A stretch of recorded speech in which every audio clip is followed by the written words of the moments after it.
Welcome to this explainer. Today, we're diving into the ultimate financial dream for so many of us, living entirely off passive income. It's an absolutely beautiful idea, isn't it? Building a portfolio so robust that it just pays your way through life while you sleep, completely freeing you from the daily grind.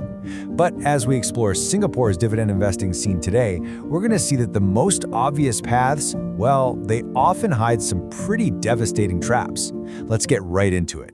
To anchor our explainer today, I want you to listen to this actual question sourced straight from local retail investor communities. Quote, if I had 1.2 million Singapore dollars, would it be wise to place the entire sum into banking stocks to collect a steady 4% dividend? You know, it perfectly captures a very common mindset.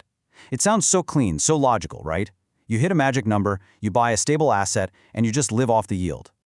And look, we completely understand the allure here. Our bills, our mortgages, our groceries, those dreaded car payments, they all arrive every single month. So, naturally, we crave a passive income stream that neatly matches that exact same frequency.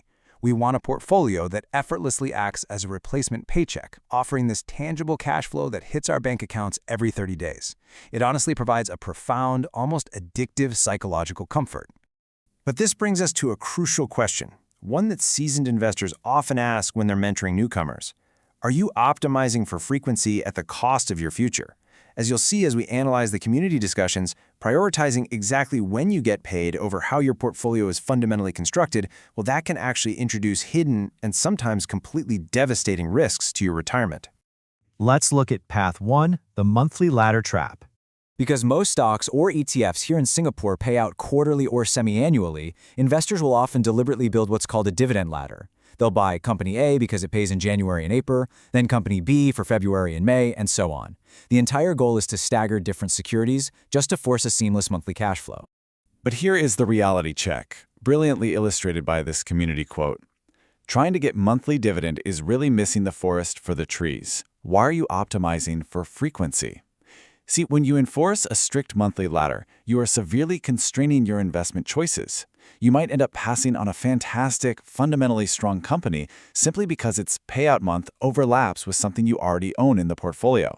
There is a brutal trade-off happening here. Forcing a monthly ladder often yields lower overall returns because your primary filter is literally just the calendar, not company performance.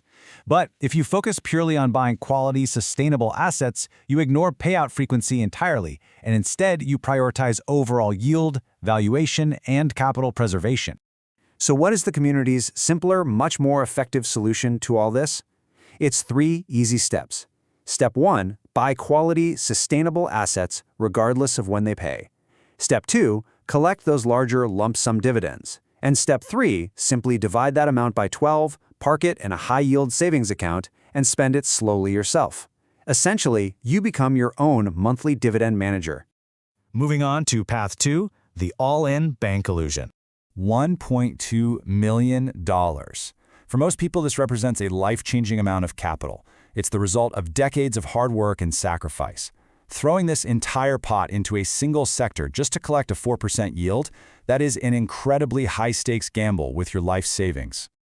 Let's calmly deconstruct the illusion of that so-called guaranteed 4% bank yield. First, going all in creates highly concentrated sector risk. If that one sector suffers, your entire livelihood suffers. Second, banks are highly cyclical, meaning they depend heavily on the broader interest rate environment. And finally, history is honestly our best teacher here. Severe dividend cuts completely devastated portfolios during the financial crises of 2008 and 2020. That 4% is by no means a sure thing. This insightful community observation really hits the nail on the head. Suddenly, everyone loves banking stocks because they've done very well over the last few years. We all know how it went down. It highlights a super dangerous psychological trap we call recency bias. Investors just naturally chase recent performance. Before banks, it was tech. Before that, it was REITs. People tend to buy at the absolute top of a cycle, completely forgetting that market crashes do in fact happen. Now let's talk about the hidden yield killers. First up is taxation, specifically dividend withholding tax. For a Singaporean investor, buying attractive high-yield U.S. stocks comes with a massive, painful catch, and that's a 30% withholding tax on those dividends. That is a severe drag on your net income. Conversely, focusing on Singapore or Hong Kong stocks generally means zero or minimal withholding tax. To protect your yield, you absolutely have to factor in this administrative friction. It's crucial. The second hidden killer is inflation. If you have a flat 4% yield, but inflation is running at 2%, well, that 4% only actually gives you 2% of real buying power. If your underlying asset isn't growing in value right alongside inflation, your 4% yield will literally buy you less and less every single year. A static dividend strategy completely fails to preserve your lifestyle if real inflation is constantly eating away at it. Which leads us to smarter dividend strategies. So, what are the specific tools investors use to safely generate income without taking on extreme concentration risk?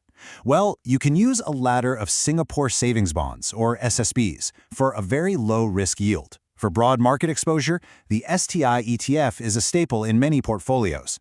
And for hands-off, regular income without the hassle of spreadsheet tracking, managed unit trusts like the Amova Singapore Dividend Equity Fund are highly popular options. Beyond the vehicles themselves, true safety comes from diversification across non-correlated sectors. Instead of just banking the whole shebang on banks, smart portfolios blend in healthcare, particularly aging-related companies. They look at defense stocks. They blend in real estate investment trusts, or REITs. Spreading your capital across these different segments helps smooth your income across all sorts of various economic cycles. As we bring this explainer to a close, this is the vital concept I want you to take away. Don't let the pursuit of a monthly payout lead you into a yield trap. Whether your income arrives via a staggered bond ladder or a semi-annual blue-chip distribution, the goal is the same: a portfolio that doesn't just pay your bills today, but preserves your lifestyle 30 years from now. So I'll leave you with this. What hidden traps are currently eating away at your portfolio's future? Thank you so much for joining me for this explainer, and keep building that sustainable future.